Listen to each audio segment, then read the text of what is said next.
Hello everyone, আজ বানিয়ে দেখাবো তোমাদের দুধ পুলির রেসিপি। দুধ পুলি পিঠে খাওয়ার জন্য সারা বছর অপেক্ষা করে থাকি। শীতের সন্ধ্যেতে এরকম নরম তুলতুলে দুধ পুলির রেসিপি থাকলে আর কোনো কথাই হবে না।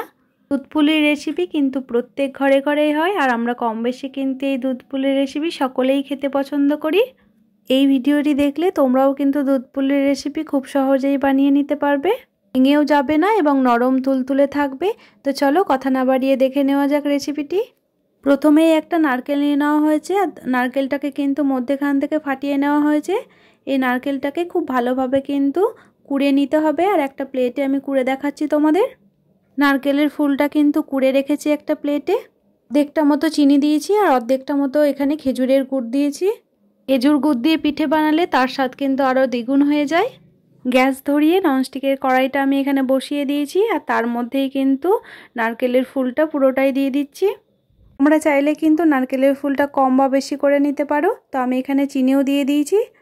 এরপরে আমি খেজুরের গুড় দিয়ে দেবো, আর খুব ভালোভাবে কিন্তু এটাকে মিশিয়ে নিতে হবে একটু নাড়াচাড়া করে। এখানে আমি একটু বেশি পরিমাণেই পুরটাকে বানিয়ে রাখছি, যাতে অন্য কোনো পিঠে বানিয়ে খাওয়া যায়। সেই জন্য এই পিঠেতে যতটা পুর লাগবে ততটাই কিন্তু আমি দেবো, আর বাকিটা কিন্তু ফ্রিজে রেখে দেবো। খুব ভালোভাবে কিন্তু পুরটা আমার বানানো হয়ে গেছে। তো দেখো আমি খুন্তির সাহায্যে নাড়াচাড়া করছি, তলে কিন্তু লেগে যাচ্ছে না, ছাড়া ছাড়া হয়ে আসছে। এই পর্যায়ে এলেই বুঝে নিতে হবে পুরটা ঠিকঠাক হয়ে গেছে। পুরটাকে আমি একটা প্লেটের মধ্যে তোমাদের তুলে দেখাচ্ছি। দেখো পুরটা আমি একটু হাত দিয়ে তোমাদের তুলে দেখাচ্ছি, দেখো কতটা সুন্দর হয়েছে।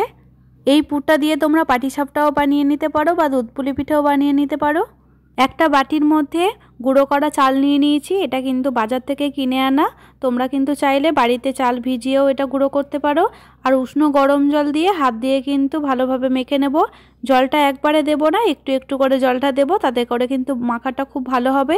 একসঙ্গে জল দিয়ে কিন্তু মাখবে না, তাতে করে কিন্তু ডোটাও ভালো হবে না। খুব নরম ডো হয়ে গেলে পিঠেটা বানাতে খুব অসুবিধা হবে। সেই জন্য অল্প অল্প জল দিয়েই মাখাতে হবে ডোটাকে। পিঠে তো আমরা কম বেশি সকলেই পছন্দ করি। এই পিঠে কিন্তু একা একা বানানোর থেকে একসঙ্গে 2-3 জন মিলে যদি বানানো হয় তাহলে কিন্তু বানাতেও ভীষণ মজা লাগে। ডোটা কিন্তু খুব ভালোভাবে আমার মাখানো হয়ে গেছে। তো দেখো একটু হাত দিয়ে তোমাদের দেখাচ্ছি, দেখলেই বুঝতে পারবে কতটা সুন্দর এবং ভালোভাবে মাখানো হয়েছে। ডোটাকে কিন্তু রেস্টে রাখার কোনো প্রয়োজন নেই, সঙ্গে সঙ্গেই কিন্তু তুমি পিঠেটা বানাতে পারবে। একটুখানি লেচি আমি কেটে নিয়েছি পিঠে বানানোর জন্য। লেচিটাকে হাতের তালুর সাহায্যে গোল করে নিলাম, আর একটা বাটির শেপে করে নিলাম। তার মধ্যে কিন্তু এই পুরটা দিয়ে দিচ্ছি এবং খুব সুন্দরভাবে পিঠে ডিজাইন করে নিচ্ছি। দেখো পিঠের মুখটাকে খুব ভালোভাবে দু হাত দিয়ে মুড়ে নিচ্ছি। ভালোভাবে মুড়ে নেওয়ার পরে এখানে কিন্তু একটু উষ্ণ দুধ এবং গরম জল একসঙ্গে রাখা আছে, সেটা আমি কিন্তু ওপর থেকে দিয়ে দিচ্ছি, আর খুব ভালোভাবে ওপরটাকে মুড়ে নিচ্ছি। মোড়া ভালো করে না হলে কিন্তু পিঠে তৈরি হওয়ার সময় ফেটে যেতে পারে এবং পুরটাও বেরিয়ে আসতে পারে সেদ্ধ হওয়ার সময়। একটা পিঠে আমার বানানো হয়ে গেছে, প্লেটের মধ্যে রেখে দিয়েছি। ঠিক একইভাবেই কিন্তু পরপর করে অনেকগুলো পিঠে আমি প্লেটের মধ্যে রেখে দিচ্ছি। এখানে আমি 2 প্লেট মতো পিঠে বানিয়েছি, তোমরা চাইলে কিন্তু কম বা বেশি করে নিতে পারো। এই পিঠে কিন্তু অনেক রকম ডিজাইন করে নেওয়া হয়। দেখো এই পিঠেগুলো গোল করেও নেওয়া হয়, এরকম কলসি করে নেওয়া হয়। এখানে আরও একটা ডিজাইনও করে নেওয়া হয়েছে। পিঠেটা একটু অন্যরকম ডিজাইনের পেলে বাচ্চারা কিন্তু অনেক বেশি খুশি হয়ে যাবে। গ্যাস ধরিয়ে ননস্টিকের কড়াইটা বসিয়ে দিয়েছি, আর দুধটা কিন্তু খুব ভালোভাবে আমার ফুটে এসেছে। আগের থেকে দুধ মেরে রাখা চাচিটাও কিন্তু এর মধ্যে দিয়ে দিলাম। খুন্তির সাহায্যে ভালো করে নেড়ে নেওয়ার পর দেখো পিঠেগুলো আমি দিয়ে দিচ্ছি। 2 প্লেট করেছিলাম, সবটাই দিয়ে দিলাম একসঙ্গে। হালকা হাতে খুন্তির সাহায্যে এটাকে খুব ভালোভাবে কিন্তু নেড়ে নিলাম। এটা একটু ফুটে আসার পরে এটাকে কিন্তু ঢাকা চাপা দিয়ে দেবো।